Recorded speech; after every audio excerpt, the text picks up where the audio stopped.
Kuna kallo ana cin matan ku kun ga da ramawa na rantse maka da Allah billahi allazi la ilaha huwa ko gobe ba a fata za su zo da igwa inda sai ratsa garin mu garin mutu wallahi gare su mutu wallahi san haka ni na san inda sai ratsa garin mutu wallahi gare su mutu na san haka wallahi ni na san haka saboda haka kowa ya ta kansa a zauna lafiya Allah ya sa a gama lafiya a saurara mamata kuna kallo ana cin matan. In the name of religion, they have destroyed the northern region. Religion that incites hateful speech in the form of da'wah.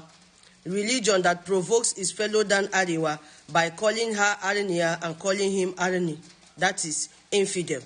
Religion that forces you to unalive your fellow Dan Arewa, set he or she ablaze in the name of blasphemy. Religion that takes away your conscience and humanity and forces you to rejoice and be happy when your fellow Dan Arewa has been kidnapped or in distress. Religion that seeks to dominate at all costs, even if it means the blood of a fellow Dan Arewa will have to flow. Religion that teaches you to unalive every kafir who is not practicing your faith. Religion whose religious leader openly sympathizes with terrorists and encourages all forms of terrorism indirectly and openly and directly. Religion with zero tolerance for any form of offense or any form of mistake. Religion with a record of mayhem and havoc in Nigeria. Life to allow Fulani become their brother, and today it has become a big problem to whole Hausa people around the world. Especially in Arewa today, a Fulani man can claim that he is the owner of the land and you have nothing to say. We are seeing the several Hausa states, and no any Hausa man is ruling there. All their emirs are Fulani. Hausa states are Fulani, rule them as emirs. My brothers and sisters, you have to know that this man is a high time for we Hausa people to come out and speak on behalf of him. This is an injustice.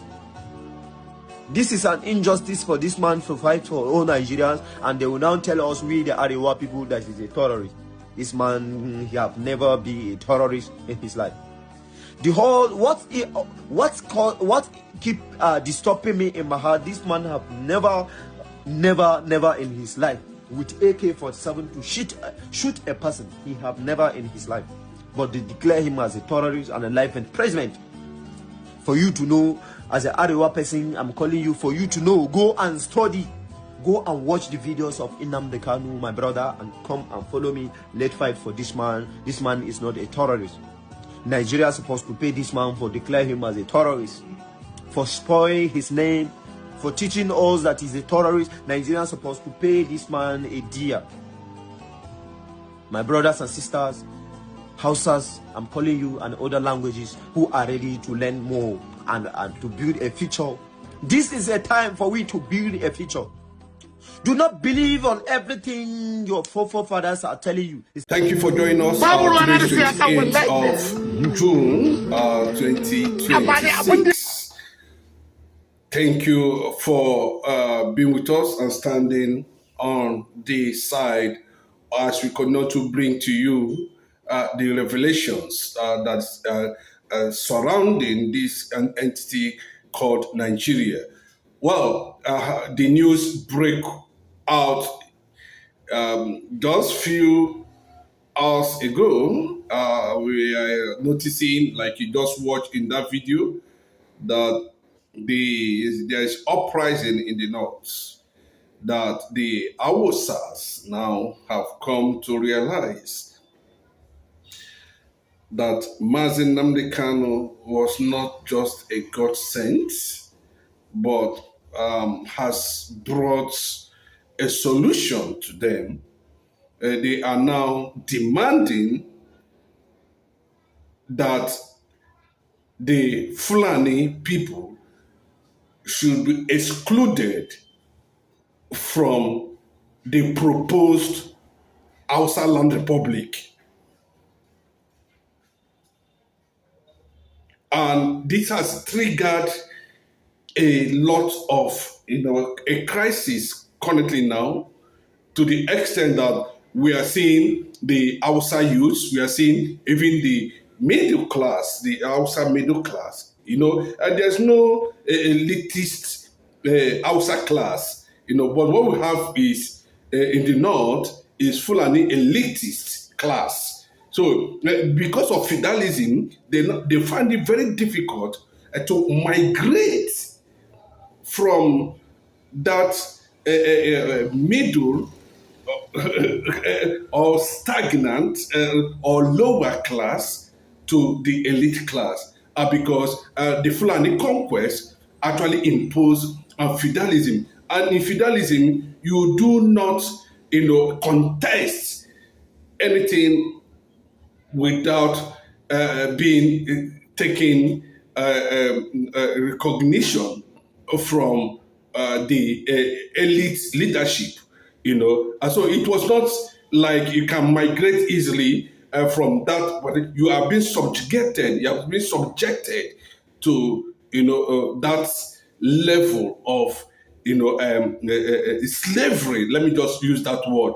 And I think, it took one man awareness and courage to alert the whole world what is going on today. And to the credit of God, let me just say credit to God, for Nnamdi Kanu approach, outspokenness, boldness, resilience, spirit. Today, every Hausa man, every Hausa youth are talking about Nnamdi Kanu. Do you know why people does not take a lot of things into begin into fact checking? Like, how come that for some years now, since Nnamdi Kanu took this mantle of this struggle of restoration of Biafra, genuinely,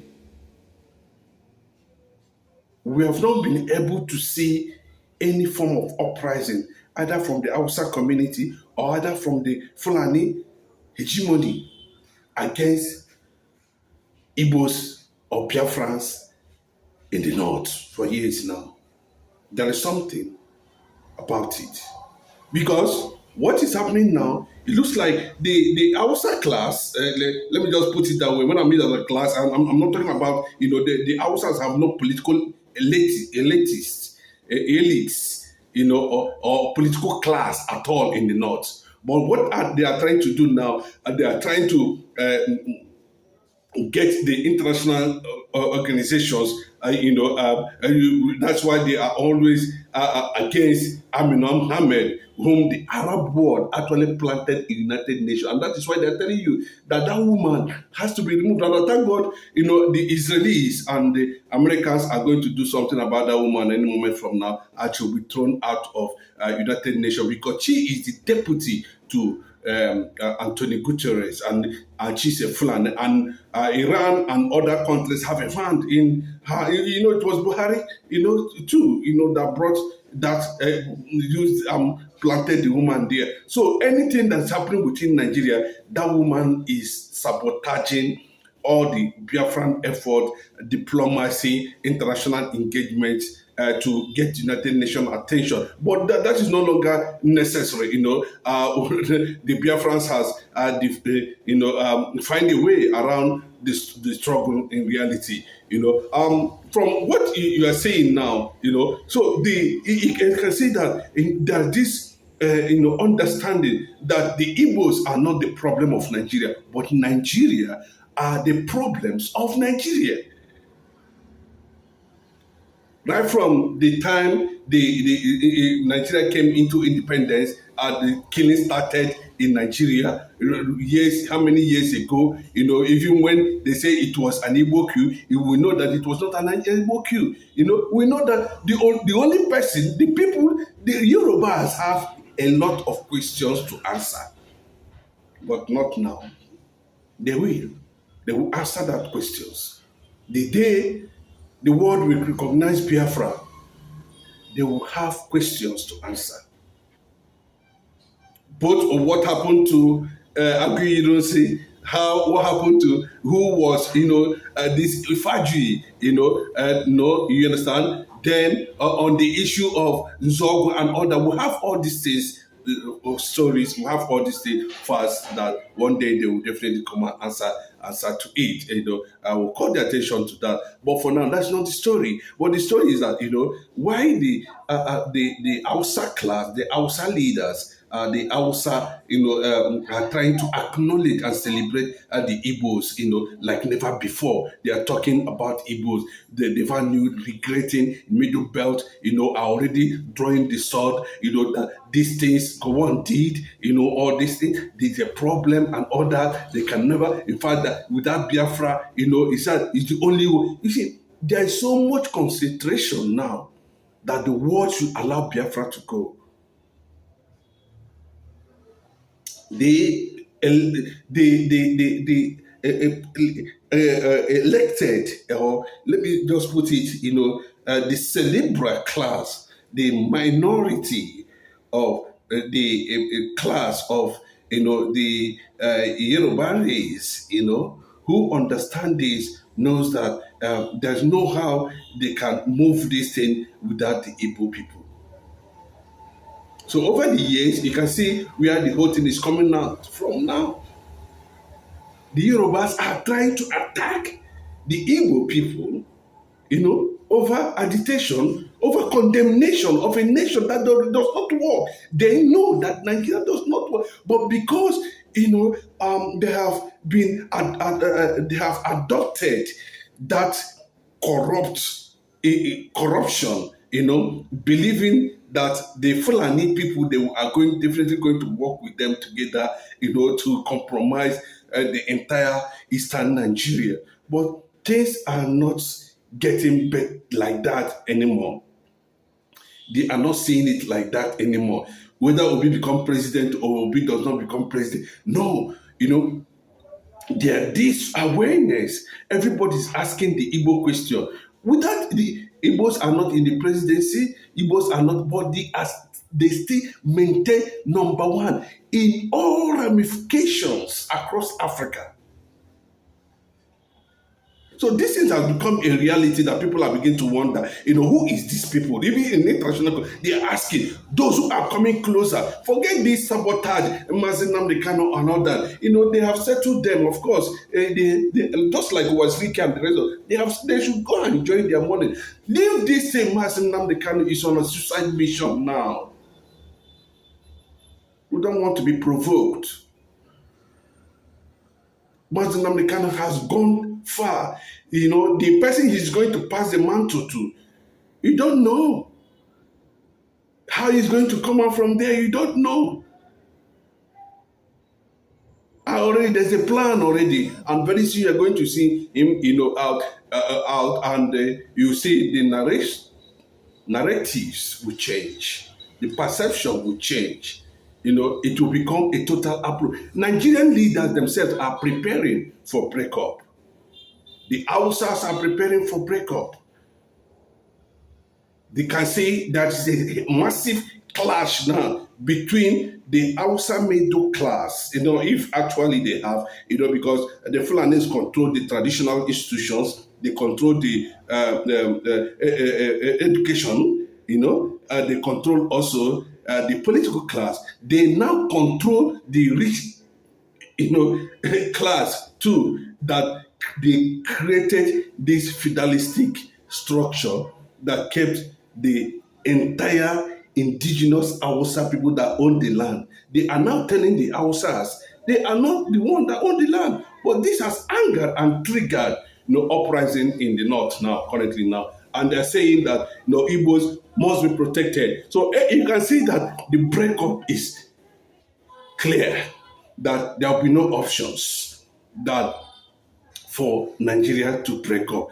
And if Nigeria break up, who is ready to accommodate the Fulanis? Those who share in the idea. And that's why we are saying that, this APC government looks feudalistic. Their approach, has a feudalistic the elements in them. You can see where they are, the same thing they are trying to bring to the eastern part of the country now. You can see how they are trying to use DOS and other to manipulate the process. These guys are very stupid and funny. When I look at the level of, compromise they engage themselves to, we must respect Nnamdi Kanu, and that's why a lot of people are talking about him. You can't be jealous. Everybody don't have to be Jesus, or Savior or Messiah. That, like I always say that through one man, through salvation came to the world. So Igbos are more, sophisticated now. Yes, and that is why they are using these few people now to break the only powerful movement, organization that we have. And somebody is talking about institutionalization. IPOB has already been institutionalized. People from all over the world, people who are not Igbos, are making references to IPOB courtesy of Nnamdi Kanu. Not this shadow rubbish. I don't know where they are. They say they are, every day they have all the phone numbers of all the governors, have all the full governors of how they share their money and all that. We don't need that. Don't need that. And you forgot that many people have died for Nnamdi Kanu. 28 people were killed in his house. And you want such a man to renounce Biafra so that you turn Biafra to a political movement, a registered political party that you think that Nigerian government would give to you. Look at what they are doing to P2B. Look at what they are doing to ADC and NDC. Are you not reasonable? Are you not seeing that, any party that does not become a terrorist organization like APC and PDP, you do not have anywhere to go in Nigeria? And that is the fact. So somebody is here manipulating your brain that you want IPOB to be institutionalized. Something that is being institutionalized already. Then he said he doesn't want Nnamdi Kanu there. Hey, why not wait till Nnamdi Kanu comes out of the prison? Why not fight to liberate him? He's the one that brought you into the struggle. Why not fight to liberate him? Then let us hear his own view, and then let us agree on what is on, whether you are speaking the truth or not. And somebody is in the prison, you are talking about overthrowing him. God will fire you now. Well, sorry to use that word anyway, but that's the fact that the situation on ground now. Now you can see the build-up in the northern part of the country has become a very big challenge to 2027 election, and also sending a wrong signal, to the other Arab world. Now the question is, a lot of people does not know that the Fulani people, speaks Hausa. But Hausa people does not speak Fulani. Have you seen how dangerous it is? So they can easily, compromise an Hausa man who does not understand the Fulani language. So they are trying to, they are using their political class to cover up, the already awareness and uprising that is generating under the northern indigenous Hausa people, that when it explodes, I can tell you, the southern part of the country, except Biafra, will be safe. Because we do not share in the same ideology. We do not share in the same faith. There are thousands and millions and hundreds of them in the southwest Yoruba land who are already. So I wonder why, even after the whole thing and after the war and everything, Nigeria Biafran war, a Yoruba man still find a place to try to nail Igbo people, when we know from the beginning that the Igbo people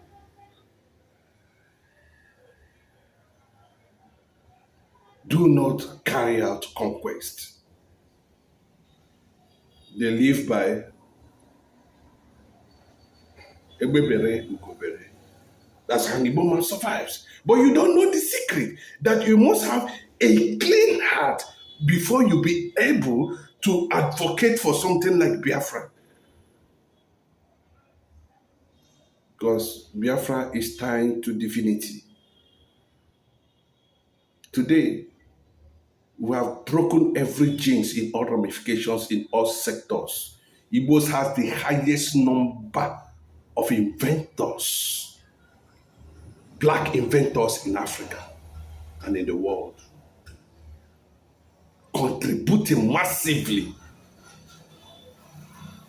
to civilization. The world has taken note of that. There's no two ways about it.